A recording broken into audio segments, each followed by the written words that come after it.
Alors écoutez, bonjour, on va débuter. Ce sera très court. On en a pour, c'est en 3 temps. Donc une brève introduction pour vous expliquer le déroulement. Je vais céder la parole ensuite de ça à l'équipe d'AlloProf qui va présenter sa mission, son site, ses ressources. Je vais présenter les résultats en une dizaine de minutes et on va laisser la place aux questions par la suite. Alors sans plus tarder, je cède la parole à AlloProf. Oui. Merci à toi. Eh bien, je vais déjà commencer en vous remerciant tous d'être ici parmi nous. C'est un moment important pour AlloProf. Ça fait, c'est notre 20e année, en fait, à AlloProf qu'on existe. Et on a beaucoup d'échos depuis 20 ans d'élèves, de parents, d'enseignants, de direction qui nous disent que nos services sont utiles, appréciés, qui font une différence. Évidemment, on ne se gêne pas pour le dire, mais ça prend une autre ampleur quand c'est professeur Carsanti qui étudie la chose pendant 1 an et qui arrive à des conclusions, vous allez voir, qui sont très intéressantes pour AlloProf et pour le monde de l'éducation en général. C'est une étude très vaste sur la question des devoirs, une question qui est soulevée à chaque année, pas seulement au Québec, mais dans plusieurs pays. Et AlloProf, on est très fiers d'avoir participé donc à avancer un peu la recherche sur la question des devoirs et on est très content des résultats. Mais avant d'aller plus loin, je vais vous présenter brièvement ce qu'est AlloProf. AlloProf est un service de soutien scolaire gratuit. On offre de l'aide aux devoirs et aux leçons à l'ensemble des élèves du Québec via des plateformes distantes, c'est-à-dire par téléphone, par Internet et depuis 1 an par texto. Rapidement, l'histoire d'AlloProf, c'est né au milieu des années 90, dans la foulée d'une volonté collective qu'on s'était donnée de combattre le décrochage scolaire, qui était très, très élevé à l'époque et qui l'est malheureusement encore toujours, moins, mais quand même trop, on le sait. Et donc, un projet pilote a été mis en place au milieu des années 90. AlloProf, c'était une ligne téléphonique à cette époque-là. Les années ont progressé et ont avancé et les technologies aussi. Et AlloProf a suivi la vague des technologies pour développer sur Internet, utiliser les plateformes qui étaient populaires chez les jeunes. Je pense à YouTube, par exemple, et plus récemment au texto pour amener les jeunes à requérir de l'aide de façon différente et complémentaire à ce qu'ils pouvaient avoir déjà à l'école comme ressources. Alors, vous voyez que l'évolution d'AlloProf, les dates qu'on a privilégiées, c'est en fait l'évolution des technologies, c'est collé. Et on en est rendu cette année avec notre plateforme qui est personnalisable, le service texto. Et on attire de plus en plus l'attention même d'autres pays qui se disent qu'un service comme celui-là serait sans doute efficace dans leur milieu scolaire aussi. AlloProf, une équipe d'une centaine d'enseignants absolument extraordinaire. On a la chance d'en avoir une avec nous, Danielle, qui est aussi responsable du centre AlloProf de Montréal. Il y a 2 centres physiques pour le moment, un à Montréal et un à Québec. Et donc, la centaine d'enseignants sont partagés dans les 2 centres et ils répondent à des dizaines et des dizaines de milliers de questions à chaque année par téléphone, par cyberclasse, sur les forums, par texto. Et en plus, ils vont construire tout le matériel pédagogique qu'AlloProf met en ligne. 8 services technologiques, en commençant par les services qu'on appelle directs, c'est-à-dire téléphone, texto, cyberclasse, qui permettent de mettre en lien un élève ou un parent avec un enseignant d'AlloProf. Ça se passe du lundi au jeudi de 17h à 20h. Et donc, ça permet un rapport très rapproché. L'élève pose sa question, l'enseignant l'accompagne pour s'assurer qu'il surmonte sa difficulté et qu'il est prêt à poursuivre son cheminement, à apprendre des nouvelles choses. Tout est toujours gratuit, même le numéro de téléphone en région est sans frais. Un exemple de texto, d'échange par texto, un service qu'on a lancé l'an dernier et qui est assez efficace parce qu'on peut, comme vous voyez, envoyer des liens vers des contenus du site AlloProf, des contenus plus développés. Alors même si on est limité à peu près 140 caractères par texto, on arrive à guider les élèves et on a déjà un bon succès, vous allez le voir un petit peu plus loin. Portrait de l'ensemble de nos services, les 8 qu'on met de l'avant. À gauche, ceux qui sont directs, qui permettent aux élèves de communiquer avec des enseignants directement. Et à droite, ceux qui sont accessibles en tout temps et dans lesquels les élèves peuvent trouver par eux-mêmes leur explication aux problèmes qu'ils ont. Tout ça est supporté par la plateforme web AlloProf qui a été lancée il y a maintenant 2 ans, qui est personnalisable, on continue à la faire évoluer et qui reprend un peu le concept des applications qu'on peut retrouver sur les appareils mobiles. On la veut conviviale, intuitive et qui guide l'élève vers la ressource dont il a vraiment besoin. Alors, comme c'est personnalisable, l'élève de 4e année qui pose une question sur les carrés ne sera pas dirigé vers la complétion de carrés, qui est plus en secondaire 4, par exemple. Dans les forums, un exemple que je vous ai sorti, les forums d'échange entre les élèves et qui sont supervisés par les enseignants d'AlloProf, l'élève nous dit « j'ai cherché dans le DICO et ça donne une réponse pas compréhensible ». C'est souvent le problème que les élèves rencontrent, c'est que les outils qui sont à leur portée ne sont pas toujours adressés à eux. Et AlloProf s'assure que c'est le cas, que le langage utilisé est compréhensible par des jeunes et spécifiquement par des jeunes qui n'ont peut-être déjà pas compris en classe une première fois.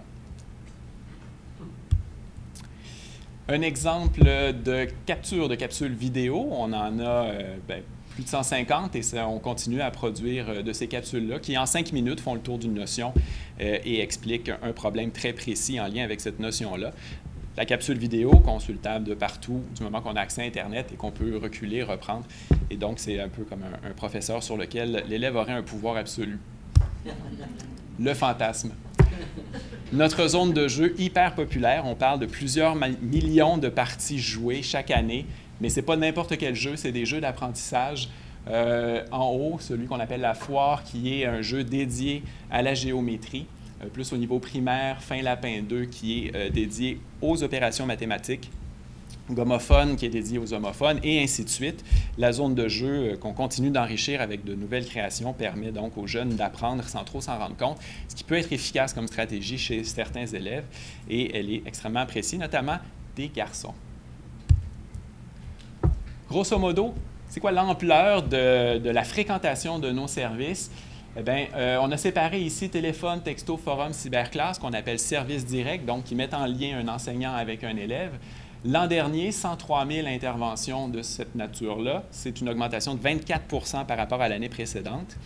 Et pour ce qui est des contenus en ligne, accessibles en tout temps, plus de 12 millions l'année dernière, une augmentation de 46 %. Et donc, globalement, en 2014-2015, on parle de 12 420 000 interventions, 12 420 000 fois des élèves ont fait une démarche pour surmonter une difficulté avec les outils d'AlloProf. Nous, on est très fiers, mais je pense que c'est tout le Québec qui peut être fier de quelque chose comme ça. Les jeunes sont quand même assez investis dans leurs études quand on voit des résultats comme ça. En hausse de 46 % par rapport à l'année précédente, et c'est le genre de hausse qu'on rencontre d'année en année chez AlloProf. On le voit ici dans ce graphique de la progression exponentielle des requêtes. Au début, quand le service a été lancé, c'était à peu près 10 000 interventions qu'AlloProf pouvait faire à chaque année. Et à mesure qu'on a développé sur les plateformes web et technologiques, on a vu que ça a énormément augmenté. Et là, on parle de millions et de millions d'interventions par année. AlloProf, ça existe grâce à une équipe extrêmement passionnée et grâce à des partenaires qui sont extrêmement précieux et qui nous aident à avancer. J'en ai dressé la liste ici. Certains sont présents parmi nous. Je vois Marie-Josée, Éric de Réunir Réussir, qui ont été d'un appui extraordinaire pour la création de la plateforme, mais aussi pour le financement de cette recherche-là qui vient un peu asseoir le fait qu'AlloProf a un impact dans la société. Je vois Robert de la CSDM et évidemment Lina de la Fondation Préfontaine Ocean. C'est grâce à vous si on progresse et je veux vous remercier, chapeau bas, pour votre engagement chez AlloProf, qui est un engagement pour la réussite des jeunes au Québec en général. Est-ce que vous avez des questions sur AlloProf? Eh bien, c'est le tour d'horizon que je voulais vous proposer de nos services. Et je vous confie maintenant à M. Carsanti. Alors, je vous présente sommairement les résultats de l'enquête qu'on a menée en partenariat avec AlloProf. Ces projets-là, c'est toujours une équipe de recherche qui est derrière, donc plusieurs personnes qui ont participé à la collecte des données, à l'analyse des résultats et à tout le reste. Donc, merci d'abord à toute l'équipe. Mais un merci tout spécial, je ne sais pas si Serge est ici, il n'est pas là, non, de la Fédération des comités de parents qui nous a donné un appui tout particulier, en tout cas pour nous aider.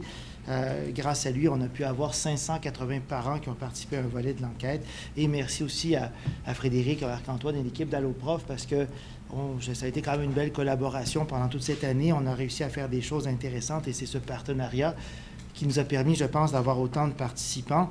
Donc, on a un rapport qui compte je dirais une quarantaine de pages. On a aussi des faits saillants et c'est ce sur quoi va porter la présentation aujourd'hui parce qu'on n'a pas énormément de temps dans cette conférence de presse. Je ne voulais pas faire un cours sur les devoirs. Donc, les faits saillants, c'est quoi? C'est 2 pages qui présentent certains résultats. J'en ai pris 20 du rapport pour en tirer un extrait. Tout va être disponible dans 10 minutes sur Internet. Donc, on a fait exprès pour vous garder l'attention. Comme j'étais enseignant au secondaire avant, je me suis dit, si je leur donne quelque chose maintenant, c'est fini, ils ne vont plus écouter. Alors, ce sera diffusé sur Twitter et sur Internet dans une dizaine de minutes grâce à la collaboration aussi de mon équipe. La présentation qui sera brève, je vais dire quelques mots sur le contexte des devoirs, l'objectif de la recherche, parler aussi des caractéristiques des devoirs efficaces, juste mettre un contexte plus global autour de ça, parler de la méthodologie de 20 résultats et ensuite de ça, laisser la place pour les questions que vous pourrez avoir et avant ça, une brève conclusion pour dire quelques mots aussi. La question des devoirs scolaires, et vous allez voir avec les résultats, c'est quelque chose qui préoccupe grandement enseignants, élèves, parents, directeurs d'école même. C'est une des raisons qui nous a amenés dans le cadre de ce projet à avoir tous ces acteurs qui ont participé à la recherche. On ne voulait pas que le point de vue des élèves, on ne voulait pas juste ceux des enseignants, on voulait avoir le point de vue de différents acteurs. Bon, est-ce qu'il faut être pour, est-ce qu'il faut être contre, est-ce qu'il y en a trop, est-ce qu'il n'y en a pas assez? Vous le verrez tout de suite, dans nos résultats, c'est 100% des enseignants interrogés dans le cadre de l'enquête qui donnent des devoirs. Donc, est-ce qu'il y a des devoirs dans nos écoles? Malgré ce qu'on entend, les enseignants qui représentent un petit échantillon, tous en donnent à 100%. Est-ce que les élèves les font toujours? Ah, ben là, on attendra quelques diapositives. La réponse, vous la savez probablement déjà. Ce que d'autres recherches ont montré avant, c'est que l'intérêt des élèves pour les devoirs ne cesse de diminuer. Donc, peu d'intérêt, ennui, et c'est aussi une source de conflit entre parents, entre enseignants et élèves, etc.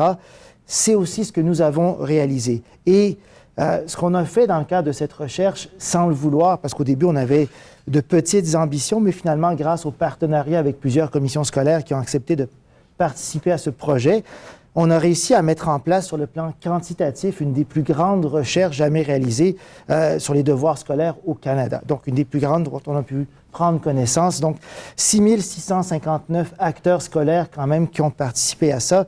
L'objectif de la recherche, c'est quoi? Bien, on voulait comprendre, et je pèse mes mots, je parle du rôle d'Alloprof dans la persévérance et les réussites. On ne peut pas mesurer l'impact, c'est fort complexe. On parle du rôle qui est quelque chose de plus qualitatif. On parle des perceptions des élèves, des enseignants, des directeurs d'école et des parents qu'on a interrogés. Donc, quel est le rôle d'Alloprof dans la persévérance et la réussite scolaire des élèves? C'était l'objectif principal. La question des devoirs, et là, je fais juste marche arrière un petit peu avant de vous parler des résultats de l'enquête. Il y a une recension qu'on a publiée grâce à l'éditeur Grand-Duc sur les caractéristiques des devoirs efficaces. Et on avait mené ce projet, pourquoi? Parce qu'on avait un ancien ministre de l'Éducation qui n'est plus, qui avait fait une déclaration où est-ce qu'il avait dit que les devoirs n'étaient pas bons. Et moi, ça m'avait marqué. Je me suis dit, comment se fait-il qu'on puisse dire ça? Les devoirs sont-ils bons, pas bons? Alors, je me suis penché beaucoup sur la question.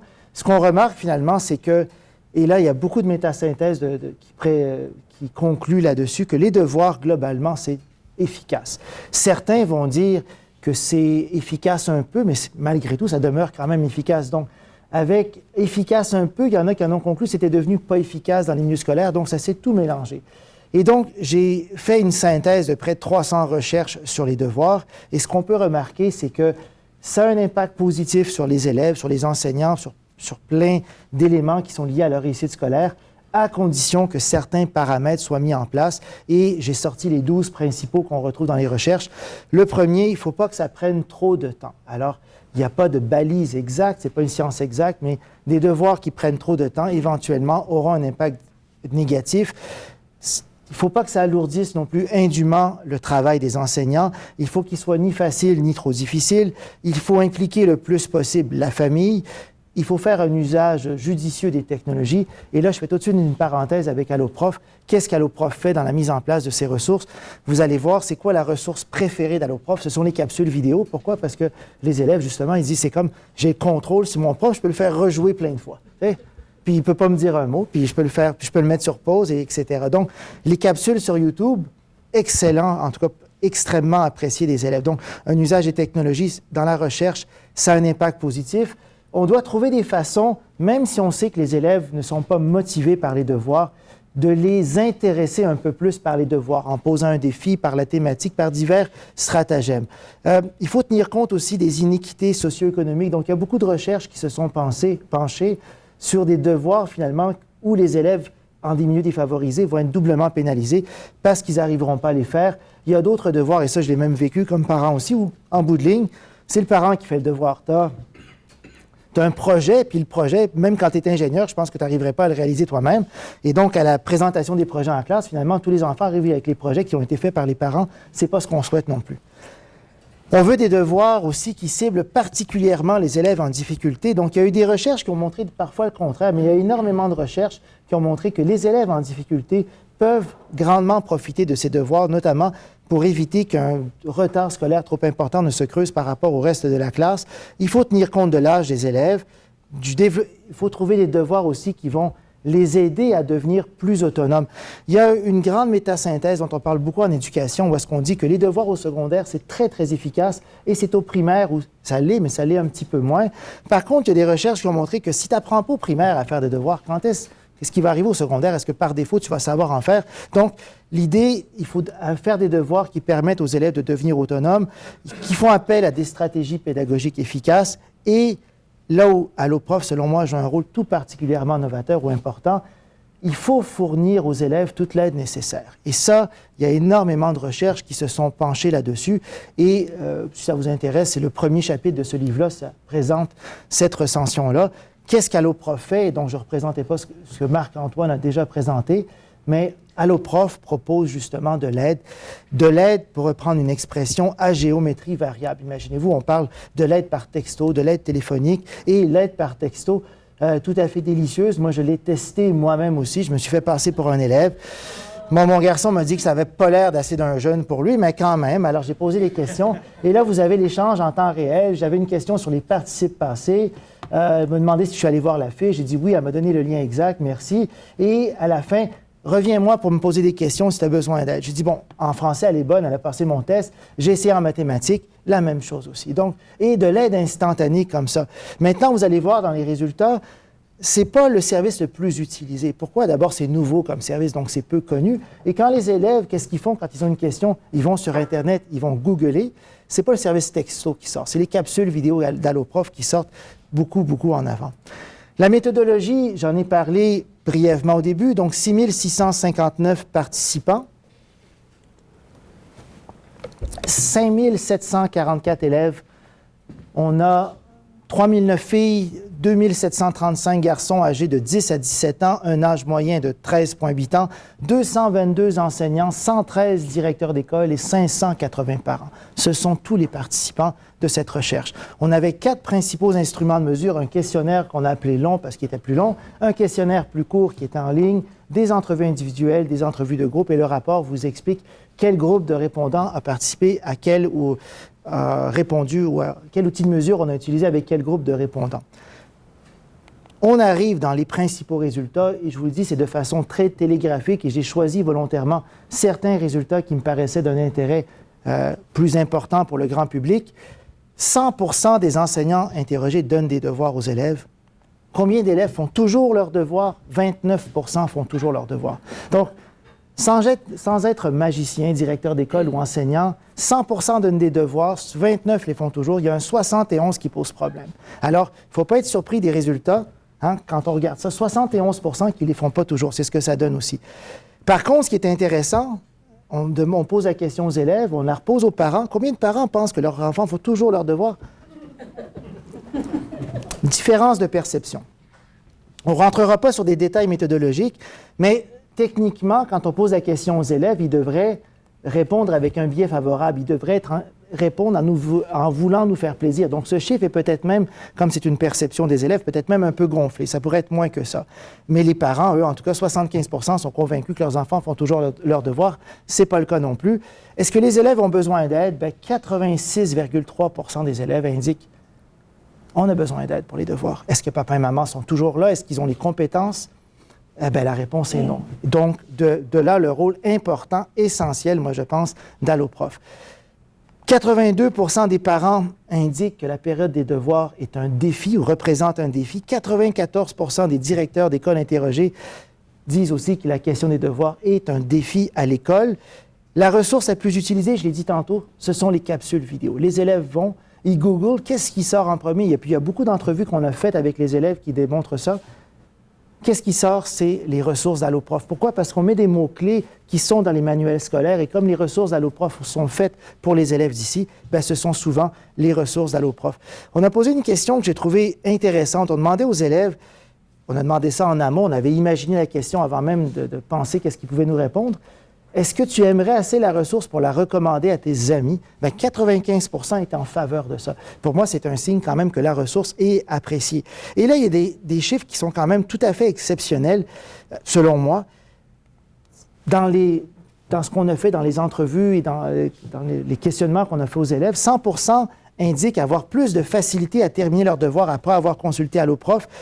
Ils indiquent avoir obtenu l'aide recherchée, se sentir meilleur à l'école grâce à Alloprof et se sentir même plus à l'aise par la matière scolaire pour laquelle ils avaient une question. Alors pour moi, ce sont des...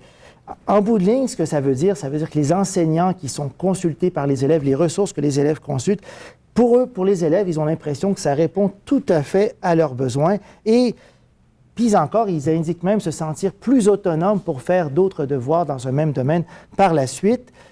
Les parents et les directeurs d'école interrogés, puis on a eu beaucoup de témoignages de parents, notamment dans le questionnaire qu'on leur a fait passer, pensent que ça participe aussi grandement à la persévérance et à la réussite scolaire des élèves. Et les élèves nous disent, et ça c'est vraiment ressorti beaucoup dans plusieurs entrevues qu'on a menées aussi, que ça leur permet pas juste d'avoir la réponse à la question, que ça leur permet d'apprendre plus. Et le petit texto que je vous ai montré tantôt, l'extrait de texto, où est-ce que la personne me donne le lien vers la ressource, elle me dit « N'hésite pas, si tu as d'autres questions, reviens-moi ». On voit ce souci d'aller plus loin que juste donner la réponse. On se soucie un peu plus et c'est ce que les élèves nous disent aussi. Pour eux, en tout cas, ils ont la perception que les enseignants se soucient réellement de leur réussite et c'est pas juste la réponse à la question pour finir le devoir, c'est apprendre plus. Ils apprécient énormément la patience et la façon d'expliquer des enseignants. Alors, bravo à vous ici qui êtes responsable de l'équipe de Montréal. Et on a eu des témoignages. Vous savez, des fois, on a des témoignages dans des entrevues qui sont touchants. Ils disent, bien, en classe au secondaire, on est 33 dans ma classe. En maths, je ne suis pas très bon. Levez la main pour une question une fois, oui, mais 2 fois, non. Mais Alloprof, là, je peux appeler, je peux poser des questions, je peux prendre des capsules vidéo puis les regarder plein de fois. Donc, c'est comme si... plusieurs l'ont comparé à avoir le service d'un deuxième enseignant, mais qui sera à la maison disponible, entre guillemets, presque sur mesure et presque quand on le veut. Bon, certains vont reprocher des fois que ça ferme trop de bonheur à Alloprof, mais j'imagine qu'éventuellement, les enseignants ont peut-être besoin de repos s'ils veulent poursuivre leur travail le lendemain. Donc, l'idée de les aider à comprendre, c'est grandement apprécié des élèves et de nombreux parents aussi ont souligné que Alloprof leur permet aussi d'accompagner ou de mieux accompagner leur enfant durant la période des devoirs. On a eu un témoignage, en tout cas plusieurs témoignages, mais il y en a un qui était très touchant. L'extrait était présenté dans le rapport. Une dame qui explique, elle dit « Ma langue maternelle, c'est l'espagnol. » Elle dit « Moi, le français, là, pas évident, il y a plein d'exceptions. » Ben oui, on peut imaginer. Et elle a dit « Grâce à Alloprof, finalement, j'ai pu amener mon enfant dessus. » Elle dit « Mais moi aussi, j'y vais parce que ça me permet d'être meilleur et de finalement... » Ce qu'elle disait à mots cousus, c'est d'avoir l'air finalement plus capable d'aider son enfant qui, on supposait, était au primaire, dans sa période de devoir. Alors, ces 20 principaux résultats, il y en a d'autres aussi dans le rapport qui sont présentés. Il y a plus de détails, plus de graphiques et tout. Je voulais faire quelque chose d'un peu plus vulgarisé. Ce qu'on peut dire globalement, c'est que Alloprof, en tout cas selon les résultats qu'on a, remplit parfaitement sa mission. Des usagers, les élèves surtout, incroyablement satisfaits. Puis des taux de satisfaction comme ça, si je ferais un vote chez moi à la maison, je n'aurais pas des taux aussi élevés de satisfaction, je pense. Alors là, c'était assez exceptionnel. Les entrevues qu'on menait, tout ce qui a été fait, ça converge vers ça. Donc, un rôle, on ne peut pas parler d'impact, on peut parler de rôle, dans la persévérance et la réussite des élèves.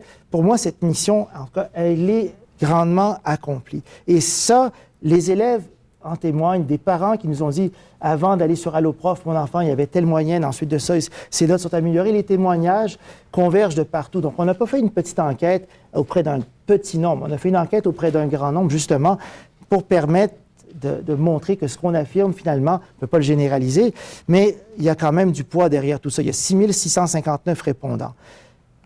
En terminant, je dirais qu'il y a peut-être un défi, et je dis ça gentiment, mais en même temps avec un petite amertume. Je me dis, comment se fait-il dans les directeurs d'école qu'on a interrogés, par exemple, et ça m'impressionne encore plus, qu'il y en a encore trop, selon moi, qui ne connaissent pas Alloprof. Je me dis, sur quelle planète, et je dis ça gentiment, vivent-ils? Comment peut-on être directeur d'école au Québec et ne pas connaître Alloprof? Comment se fait-il qu'il y ait des enseignants qui ne connaissent pas Alloprof? Alors moi, je pense qu'un des défis pour Alloprof, mais en même temps, c'est un défi, c'est comme une arme à double tranchant, parce que s'il y a plus de monde qui les utilise, est-ce qu'ils arriveront encore à livrer un service d'une aussi grande qualité? Je ne sais pas, mais je pense qu'un des défis, c'est d'amener peut-être encore plus d'acteurs scolaires à utiliser cette ressource qui, selon les résultats de l'enquête, est tout à fait exceptionnelle. Et ce que je disais justement, c'est ces directeurs d'école ou ces enseignants qui ne connaissent pas la ressource, pour moi, c'était quelque chose qui m'interpellait beaucoup. Alors, je vous remercie de votre temps. Place aux questions et le rapport devrait être en ligne depuis 2 minutes. Le rapport et les faits saillants, donc, et ça sera diffusé. C'est sur carsanti.ca/alloprof, si vous le souhaitez. Et je réponds à vos questions. Merci beaucoup. Et merci aux assistants qui sont là. Je pense qu'il y a Ariane derrière, à Sophie et à l'équipe d'Alloprof aussi qui est là. Voilà. Merci.